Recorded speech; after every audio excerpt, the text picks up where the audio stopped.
Well, hello, it's me, Matt from The Brink. Welcome back. It has been quite some time, hasn't it, since the last time I did one of these? Sorry about that.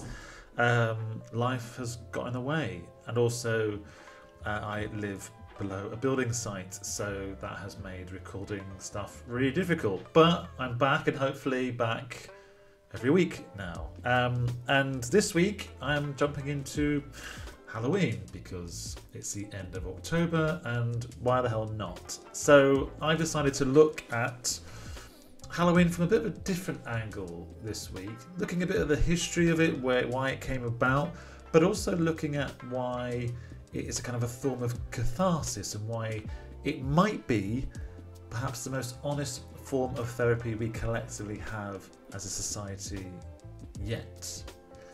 Sounds interesting? I hope so.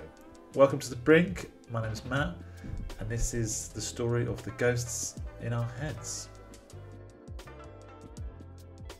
The smell of fake cobwebs and cheap plastic blood hits differently this time of year. Somewhere between the crunch of leaves and the shriek of a motion sensor skeleton, the world feels a little more alive, which is ironic considering it's a sort of night about death. Halloween is that one evening, day a year when adults will willingly stand in line to be chased by teenagers in clown masks. Children will gleefully collect sugar from strangers, and entire neighbourhoods compete to build the most realistic graveyard in their front gardens. It's chaos, but strangely, it feels good. And there's something cleansing about Halloween, because for one night we get to perform our fears instead of repressing them.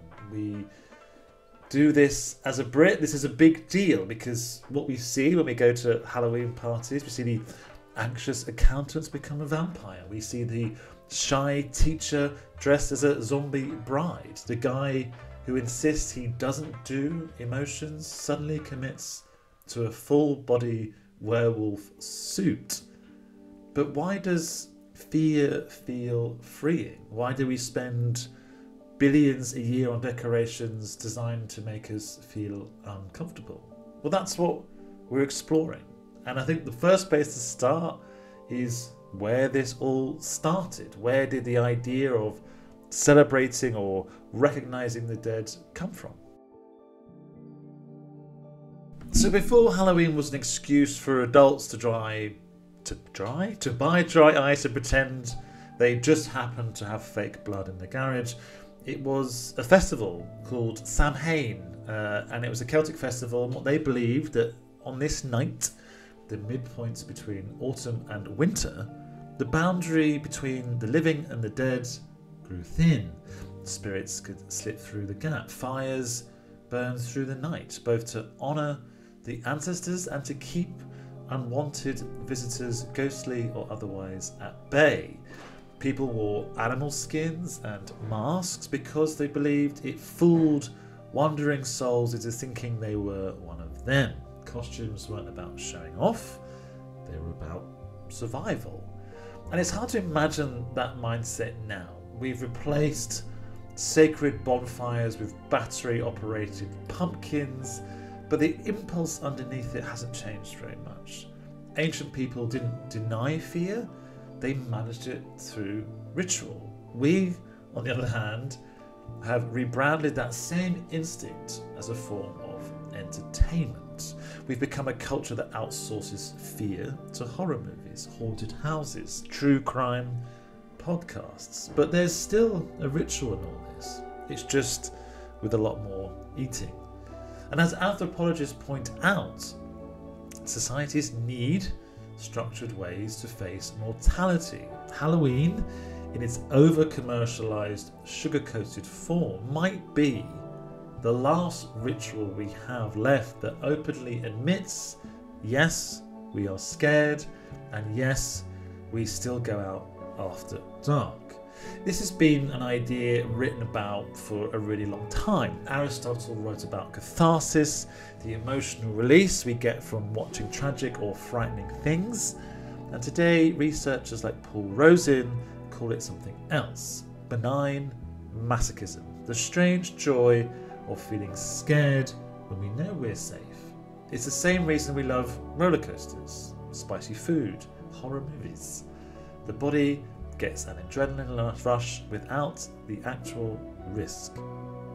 Then there's Coltan Scrivner, one of my favourite researchers on the topic of being scared. He is a behavioural scientist and he studies morbid curiosity. His research suggests that people drawn to scary media may actually be better at emotional regulation. They're practicing in a low stakes kind of way how to deal with anxiety and uncertainty. Basically, watching Hereditary might be the emotional equivalent of High Rocks, Scrivener argues. But all of this is to say, when we light a pumpkin or we put on a mask, we're not that different from our Celtic ancestors. We're just using fun-sized Snickers and fog machines instead of sacred fires. The purpose ultimately remains the same, to turn fear into something we can dance with rather than something that chases us. Because the real monsters were never the ghosts or skeletons. They're the faults we avoid all year. Death, loss, the unknown.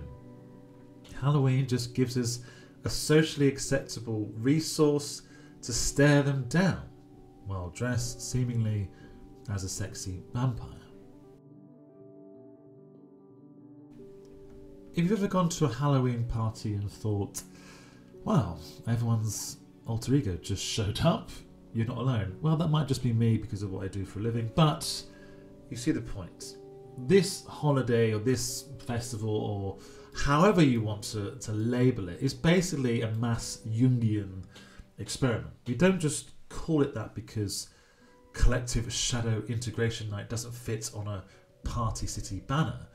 Carl Jung, the Swiss psychiatrist and founder of what we now see as analytical psychology, described the shadow as the parts of ourselves we try not to see. It's the impulses, the fears, the desires that don't fit the self-image we want the world to know of us. And most of us spend our lives trying to repress or outgrow this part of ourselves that we dislike. Halloween, however, gives us a strange sort of loophole. One night a year, it's not only acceptable to be dark or weird, it's actually encouraged. It's the office introvert showing up in full demon makeup. It's the perfectionist dressing as a bloody corpse. The quiet neighbour's front yard looking like a horror film. Beneath the latex and the fake blood is something real. A temporary truce with the parts of ourselves we usually exile. Jung would have absolutely loved Halloween as we now see it, because he believed that psychological growth comes not from pretending to be good, but by acknowledging the bad, or at least the uncomfortable. Until you make the unconscious conscious, he wrote, it will direct your life and you will call it fate. Halloween, if we look at it through that lens, is a microdose of consciousness. We put on the mask not to hide, but in some strange way to reveal. And there's even developmental psychology to back up this instinct. What we see in studies in symbolic role play in children, it shows that dressing up, especially as something powerful or scary, helps kids process big emotions like fear and anger. A child who plays the monster is rehearsing control over the feeling of being scared. Adults, in our own way, are doing the same thing when we put on the mask. It's exposure therapy just wrapped in polyester. Margie Kerr, a sociologist and author of Scream, Chilling Adventures in the Science of Fear, great book, you should all read it, says that playful fear is a form of emotional training. When we safely scare ourselves, she writes, we're reminding the brain that fear doesn't always equal danger. It's practice for resilience, just with costumes. And that might explain why Halloween feels oddly liberating. This person who spends most of the year managing anxiety or avoiding conflict suddenly gets to embody chaos and feel powerful for doing it. The costume becomes a psychological permission slip. For one night, we stop curating, we stop performing sanity, we let the shadow breathe. And of course, no one's thinking about Jung when they're halfway through a bowl of Kit Kats or the alcoholic equivalent at 2 a.m, fake blood drying on their collar. But maybe that's the point. Halloween works because it's sneaky, therapy disguised as a party, a cultural trick that helps us peek into the dark without staying there for too long. Because sometimes the best way to know who we are is to become what we fear.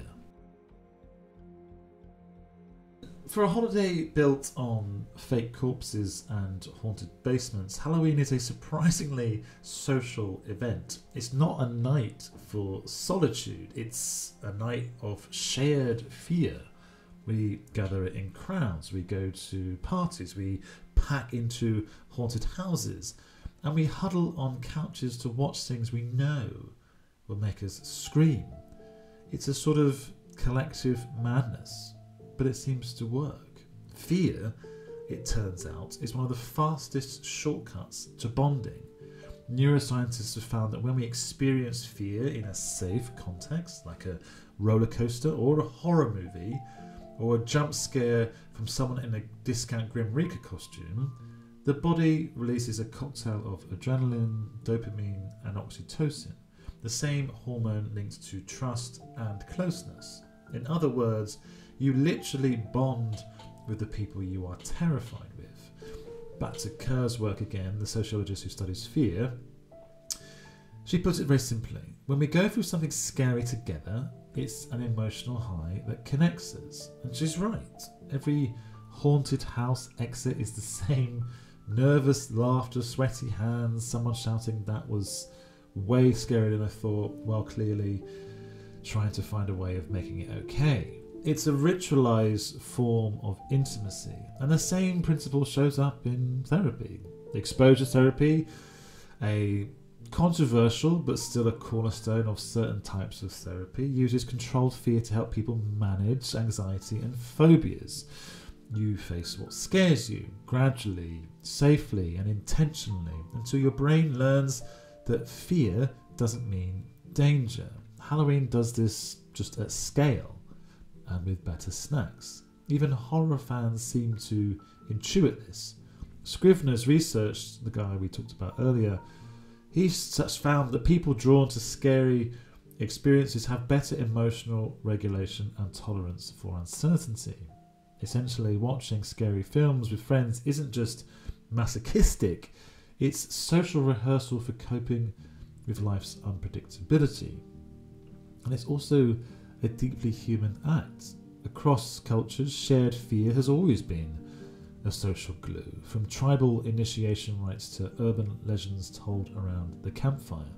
These collective scares do serve a purpose. They remind us we are not alone in our vulnerability.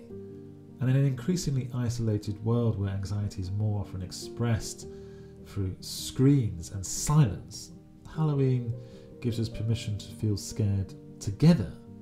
And I think that's why it's so satisfying, not because we're conquering some fear, but because we're connecting through it. Fear becomes less a private torment and more a group performance. The ghosts, the gore, the giddy shrieking, they're all part of a weirdly wholesome process, turning individual anxiety into communal laughter. So when you jump, scream, and then immediately laugh, that's your nervous system doing emotional alchemy. It's fear transmuted into trust. And honestly, I think that's the real magic of Halloween and why it's become such an enduring thing that we look forward to every year. Not every ghost rattles chains, and some just live rent-free in our heads. Anxiety that never quits, the old shame that hums beneath every achievement, that weird, persistent sense of not being enough. They are all hauntings of a sort. Most of us carry them quietly, pretending not to notice the drafts in the corners of our minds. But Halloween, strange as it sounds, gives these ghosts a stage for one night. The things we usually suppress, the fear, the grief, the rage, desire, they get to come out and play. We turn them into masks, monsters and memes. We make them ridiculous. And in that ridiculousness, they lose some of the power, I think. In culture that worships productivity and mental wellness, Halloween might be the most honest night of the year. It's the only time we collectively admit that being human is kind of weird and sometimes a bit creepy. That beneath this filtered calm of everyday life, there's something raw and unpredictable still kicking around. And psychologists might call this sort of symbolic integration, the process of giving form to the things we can't easily talk about. Jung called it shadow work, but most of us just call it Halloween. But the point of all of this is it's the same. Pretending to be a ghost is easier than admitting that we feel haunted. And the ghosts are everywhere. For some, it's grief, the memory of someone who's gone, still flickering at the edge of consciousness. For others, it's the quiet terror of aging, failure, or just existing in a world that feels like it's permanently on fire. We don't have communal ways of talking about these feelings anymore. We have apps, affirmation, and a relentless demand to stay positive in it all. I think Halloween sneaks underneath all of that, and it's not about self-improvement or healing. It's about acknowledgement. It's about letting the ghosts walk beside us for a night instead of trying to banish them under some stupid positive idea. And in that sense, it's less about pretending, I think more about permission. And maybe that's why it feels so cathartic, that beneath the plastic spiders and the stupid puns, Halloween is a collective sigh, an annual reminder that fear doesn't make us broken, it makes us human, that our inner monsters are not enemies, just misunderstood house guests. So we hand out sweets, we tell scary stories, and we laugh at the absurdity of it all, because facing fear together, even in costume, I think, makes it smaller.